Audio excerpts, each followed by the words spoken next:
welcome to my YouTube channel. If you see me for the first time, I am cherechiike, and trust me, you should consider subscribing to my YouTube channel because I promise nothing but interesting content on my channel. And if you're already a subscriber, thank you for dropping by once again. I really appreciate it. Today's topic is going to be an interesting one. But first of all, let's get a seat.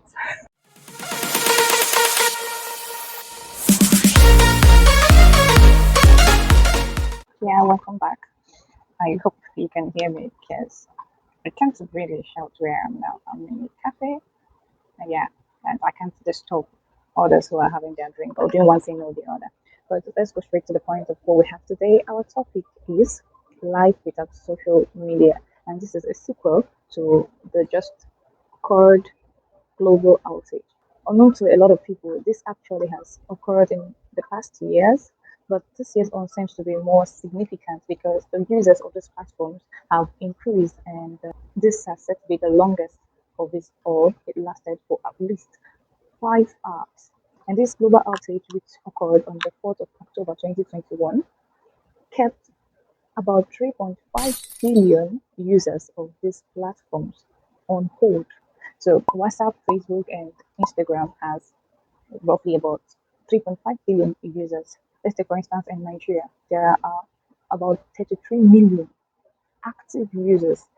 And if you add the passive users, then you can imagine the number. So all these people were put on a hold just by one person, Mark Zuckerberg. This occurrence has had a great effect. People have come to realize a lot of things, and all this we'll get to discuss then. But first of all, tell me, how did you find out about this outage? For me, it was actually a funny scenario because I was on this chat. This person dropped a message on WhatsApp group chat, and I didn't like the comment.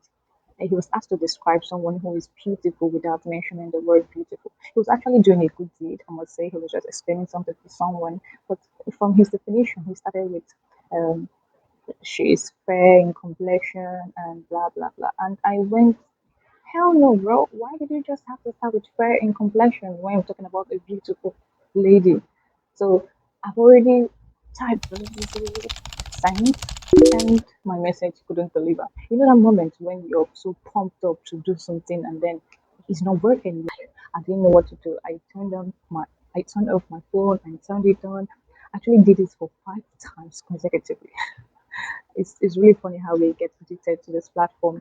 So I don't know, how did you find out about it? I heard some people even recharged their line thinking that maybe they've run out of data. Some even uninstalled their apps. So I was actually in this situation for, I don't know, about an hour or so before I came across this statement. We are aware that some people are having trouble accessing our apps and products. We are working to get things back to normal as quickly as possible, and we apologize for any inconvenience. Yeah, that was until I met this that I knew. So finally, I wasn't alone. After the long period of wait and hopefully Mark keeping to his word about fixing the problem, according to Facebook, they had this to say.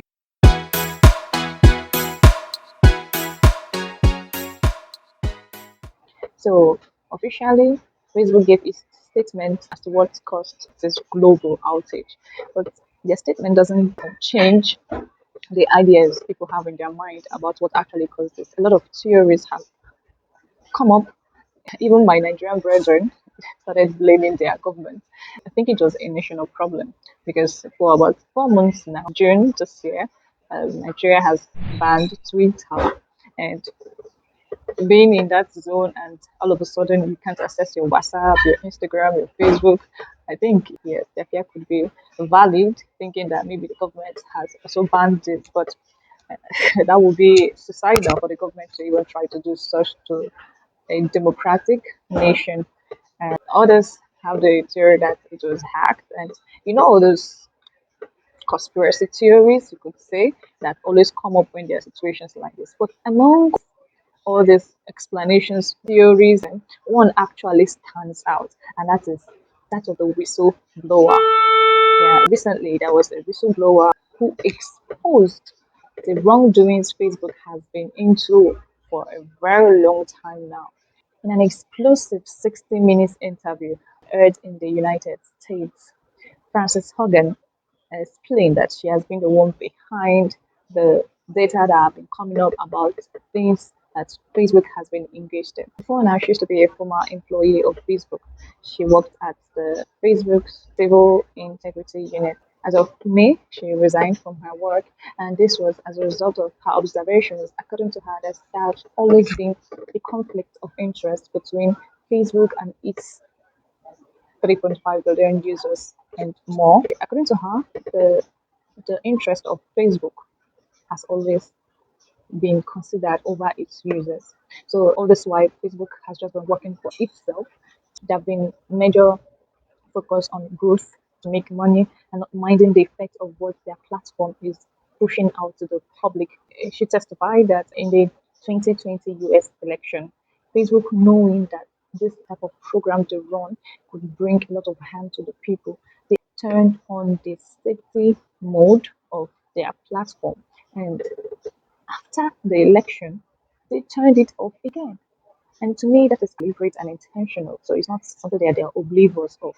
So the algorithm of Facebook works in a way that whatever has the highest engagement is what is pushed to the public. And we all know that somehow hate speeches, negative content tend to always create more reaction than every other one. And she's saying that Facebook has the right and authority to do something about this, but because they're interested in their own growth, they allow this to continue happening because they realize that if they remove this and bring out a better version of running these platforms, then people will not be interested as much as they are now. People will not click on ads, and you know what all this means. These are ways of making money. She said that the version of Facebook that exists today is tearing our societies apart and causing ethnic violence around the world. So this was her statement. So if you could observe on your own, you might be able to see reasons with her, knowing that there've been a lot of uprising, there've been a lot of arguments about ethnicity, about religion, about sexuality. A lot of things just keep cropping up on the internet nowadays. One internal study cited 13.5% of teen girls saying Instagram makes thoughts of suicide worse, and 17% of teen girls saying it makes eating disorder worse. So what I see here are people that have gotten so embedded in this social media platform, and you can't deny the fact that somehow we are all affected by it. And this is someone who is crying out that something could be done and should be done about this. So since this happened just a few days before this blackout, people believe that Facebook had to shut down for a while just to clear some, the some skeleton in the cupboard. And I can't speak for anybody. What I would say is of an official statement has been made as to what brought about this total outage around the world. And if this side of this Frances Huggins story is valid, then I believe Facebook should really do something about it. Even in her interview, she mentioned she lost someone to misinformation on this platform, and I feel she's also coming from a personal angle. And if you really know what it means to lose someone to something, and then you decide to join that course just to make sure you avoid such things happening to others, and you being in that circle and you're seeing that nothing is being done, I think it's normal for someone to speak up, someone of good conscience to speak up. So if this is a fact, I believe Facebook should be in the right sense to really do something about this situation. So let's talk about the effects of this 6 hours or at least 5 hours blackout in the world. So within 6 hours, Mark Zuckerberg lost 7 billion. Am I sick? $7 billion, $7 billion in just a space of 6 hours. And my dear, I can tell you that somehow, instead of feeling sorry, I feel like saying congratulations instead. I don't know if you could lose such amount of money in just a matter of hours. I mean, you have every reason to thank God. Some of us didn't lose nothing. At least someone like me, I lost only my sleep, trying to figure out what actually happened. He has dropped to the fifth position in the Bloomberg Billionaires Index. Aside his great loss and my own loss, which is valid, I lost my sleep trying to figure out the situation. There were other things that happened. The outage actually took a toll on some relationships, those that didn't know what was happening. And let's look at this meme about a meme and a screenshot of someone's chat on WhatsApp, and also look at other memes saying how people actually treated the situation. I mean, nothing can happen, and we don't find a way to happen about it.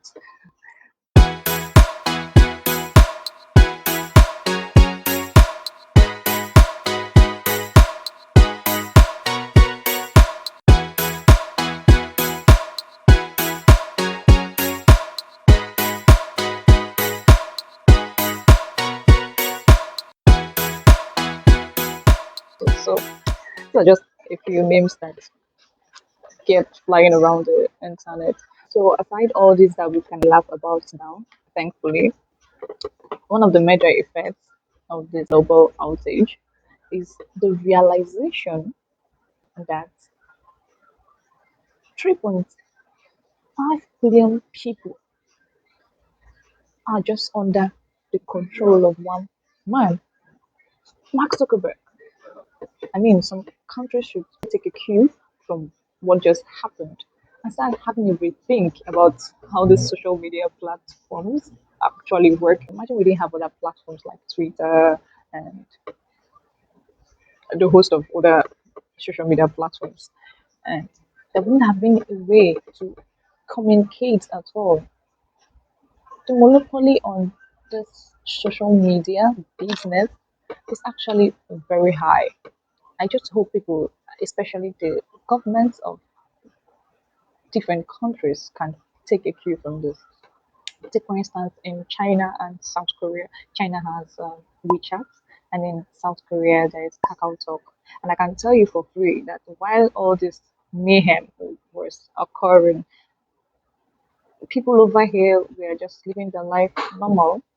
I mean, the WhatsApp, Instagram, Facebook didn't stop them from having communication with others.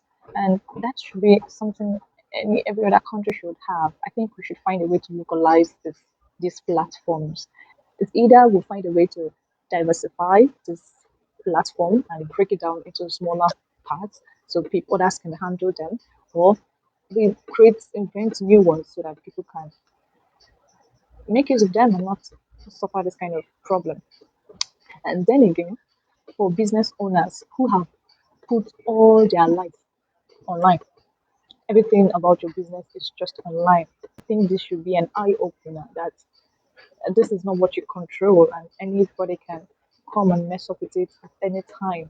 I'm sure aside Mark Zuckerberg who lost, there are other people who also lost a huge amount of money just because they couldn't reach out to maybe their business partners and any other thing that would have been important and would have gotten them money. And, and that is all because you put all your eggs on Mark Zuckerberg's basket. So I think we should find other baskets to drain our eggs. And also, if you have an online presence for your business, I'm sure you should think it wise now to also have an offline venture so that you just don't get it wrong. You're safe. However it hits, you're still safe.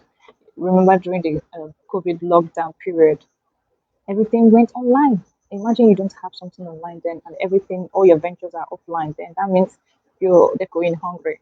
So thankfully, those that had online presence, they were able to still make money while at home. And now that the lockdown is over, then you should be able to meet the normal day-to-day life. So in summary, I'm just saying, make sure while you're having online presence, please also make sure you have an offline venture so that you don't crash whenever there's any problem. Also, for some people, the blackout came out as a relief to them. Some said they've never felt this kind of peace, not thinking about replying messages, not thinking about, you know, being agitated to do one or two things online. And, they just took the break, the 5 hours to 6 hours break. And this actually makes me to reflect on how we've been so immersed in this social media platforms, on social media entirely. I mean, imagine just because I couldn't send a message, I had to turn off my phone. My phone literally suffered it. I did it like not less than 5 times just because I couldn't send a message. And I was on that repeat for at least almost an hour before I could realize what was actually happening. And this is just to say the least about what so many other people did just because they couldn't reach out. It's turned into an addiction. And just like Francis Hogan has observed, the teen girls and the problems that we're having on social media, the kind of consumption we get, I think it's wise that we should start thinking twice about how we deal with things we see online. It's not a new news that the online life is most of the time, in fact, it's about 95%, if I could say that, different from real life. I mean, if you're watching this lives on social media, it's not best to live your life according to that. Why would you come online and then see me looking all nice and clean and and then you're feeling down? I mean, when I'm sleeping, I can't look like this. I know there's nothing really much about the look. I mean, I can't even apply something on my face, but I can't look this arranged in my normal life. Yeah, that's a fact. So I think we should take a cue from all of this happening. Whenever anything happens, it's best to try to pick out the lessons from there and find a way to better your life. So I hope you found this section with me very interesting. And if you did, please do well to click on the like button. And if you didn't subscribe initially, please hope you do that now. Subscribe to my channel and turn on your post notification so you get alerted whenever there's a new video. Thank you so much and share with me your ideas in the comment section. What do you think about the global outage? What do you think about life without social media? Do you think it will be a peaceful one, or do you have suggestions about how to actually move forward after this experience that we just had? Thank you once again for joining us, and I'll see you hopefully on the next video. Bye.